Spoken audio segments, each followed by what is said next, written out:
आजची रेसिपी कैरी घालून कोलंबीची आमटी किंवा कैरी घालून प्रॉन्स करी। आता त्याच्यासाठी मी इकडे घेतलंय कोलंबी। ती साफ कशी करायची तर त्याच्यावरचं डोक्या शेपटी आणि वरचा कवच काढून टाकायचा आणि त्याच्या पाठीवर एक काळो दोर असता तो काढून टाकायचा आणि मग त्याला 1 चमचा हळद, थोडासा लाल तिखट आणि मीठ घालून मॅरिनेट करत अर्धा तास बाजूक ठेवायची। आता करूया आमटीचा वाटण। त्याच्यासाठी हा मिक्सरचा भांडा घेतलाय, त्याच्यात घातलंय 1 वाटी खवलेला खोबरा, मग थोडेसे कांद्याचे तुकडे, थोडीशी चिंच कमी घालायची कारण आपण कैरी घालतो। मग 5 लसणीचे पाकळे, 1 चमचा धणे, 1 चमचा हळद आणि 2 चमचे लाल तिखट आणि थोडासा पाणी।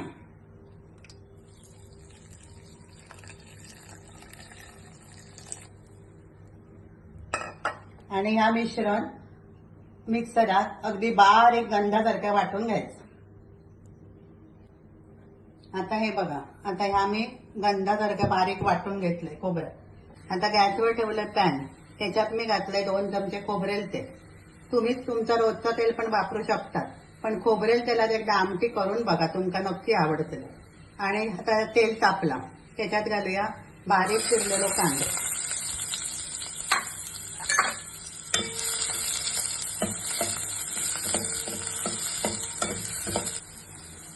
आता हे कांदा ब्राऊन झालो। आता याच्यात घालायची मॅरिनेट केलेली कोलंबी, ढवळायची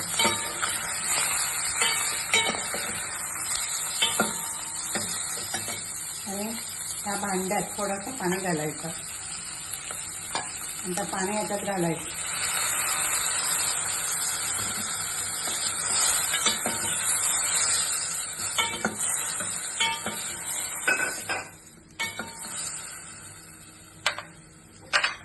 आणि झाकण ठेवून 10 मिनिटं शिजत ठेवायची। आता आपण कोलंबी शिजली का बघूया।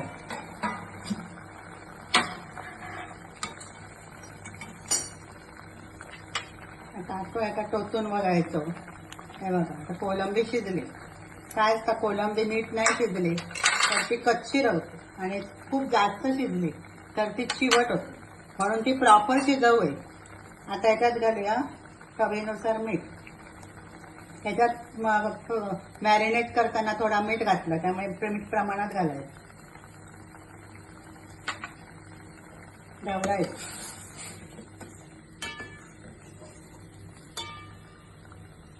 आता हे उकळी आली, आता त्याच्यात हे वाटलेलं सगळं मसाला घालायचं,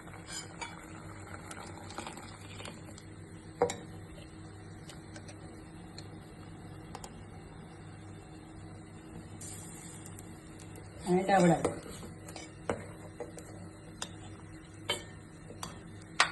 आणि आता ह्या आमटी उकळत ठेवायची। आमटी उकळूक लागली की त्याच्यात घालायचे हे कैरीचे फोडे। 7-8 कैरीचे फोडे घेतले। आता कैरीचे फोडे उकळताना काय टाकायचे, तर कैरीचे फोडे पटकन शिजतात म्हणून ते शेवटी टाकायचे आणि आमटी चांगली उकळून घ्यायची।